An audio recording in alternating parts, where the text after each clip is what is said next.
It's too red. I said it's too red. I'm going to record it. Y'all hear me? Yes. Tito asked me to read two pieces, so I'm going to start with the one on page 2 called Them and Us, and then after that,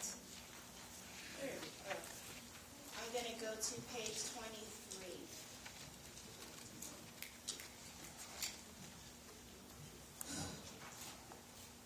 We entertained them, although we women grew black knees as we scrubbed their floors, cooked their meals, sewed their clothing, looked after their children, and what did we get?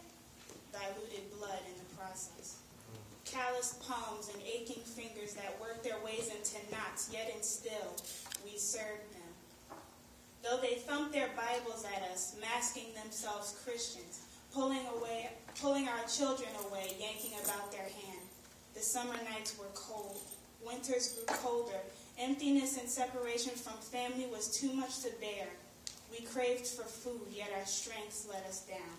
We could not eat, not even the scraps left over from the dishes we prepared, yet and still, we served them. We entertained them, we men, with our towering heights, our bodies, those magnificent machines that only the Lord can make. We entertained them as they watched us run and laughed as we jumped up high, looking as if we were about to fly. Little did they know we could. We were animals to them, though we sharecropped and hammered down the creations of railroads and tunnels, and they enjoyed their smooth rides. There we were, Heracles, dipped in honey, coated in chocolate, prepared to move mountains if we had to, yet and still, we served them. Though we felt the sting of the lash tearing about our skin, ripping away at our manhood, skin cell by skin cell, our backs would ache, swell, skin burned, and our flesh would soon rise out of anger and desire. Desire to break free, rip through our shackles and run. And at times we fought our master, tugging about the whip he saw as a staff, striking he that would strike us first. Those of us afraid of our master sought his brother out to be crazy when really they feared us more than we'll ever care to imagine, though in these times our voices fail to be heard. But for the time being, we were another's accomplishments, his bragging rights, yet and still we served them. Stupidly, we served them, yes we did. However, they only received our services because we did not know then what we should know now. We served them due to fear, lack of understanding, not understanding that never were we ever inferior to them, us, the original people, conceiving civilization.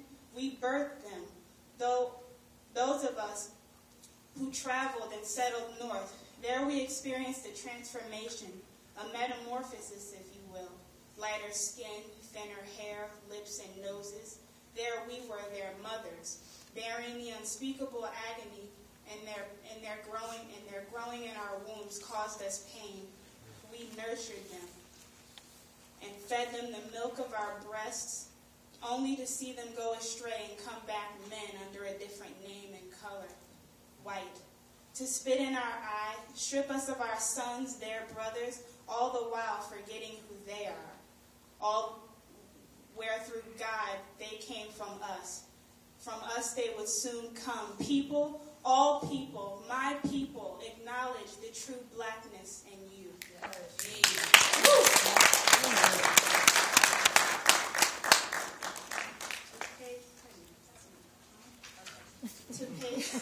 To page 23, this poem I dedicated, as you can see by the title. If you don't recognize the name, you'll get it later on in the poem. It's called El-Hajj Malik El-Shabazz. Beautiful black man in the dark suit and tie, standing as a statue would, as tall as a tower, a skyscraper, skin light but beautiful, as if he was dipped in honey, hair red like the lava of a volcano, a mixture of summer colors, warm and hot, his eyes daring as he looked through you, his voice deep as the oceans fall, his mind held the knowledge in which his brothers and sisters, sons and daughters wanted to feed from. His tongue sharp as a Kaiser, a dagger in between his rows of teeth, pointed and powerful as the words he spoke rolled off its tip. His smile, hardly ever seen, but when seen it was beautiful. Famous photos, his profile, palm and fingers wrapped around his neck, another facing forward, hand resting upon his cheek, index finger pointed upward as his thumb rests beneath his chin.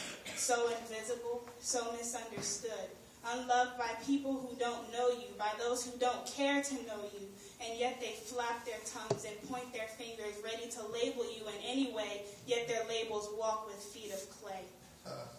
Communist, extremist, racist, fanatic, all of this wordplay, and it can't even be said of what he really was. Why? Because they don't know. Coward is the man who negatively labels this prince, who was unlike any other leader in the history of his people.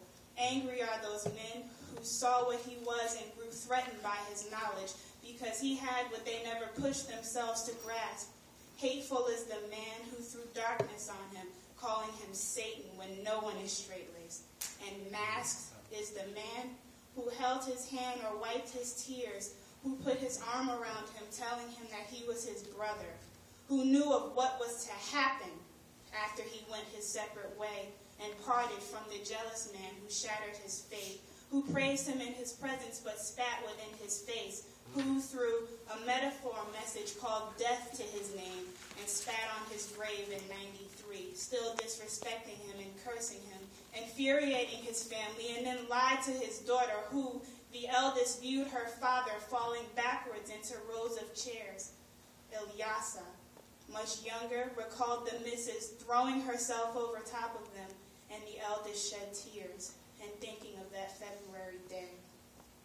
Now, 47 years later, nothing has changed. He still remains to be the ghost that is forgotten.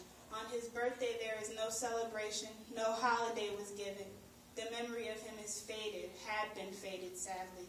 He left this world loving his people, and yet importance is ignored, stepped over like trash, stepped on like carpet. It's so unfair that he's now loved less, and yet he loved us so.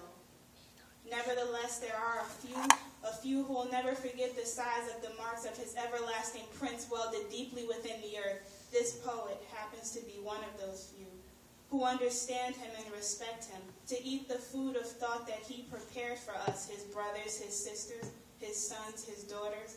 And though he's gone, his memory remains with us. It's the wind on our backs. It's the breeze that pushes our shoulders. It is the way we walk, talk, and interact. We represent him in all we say and do.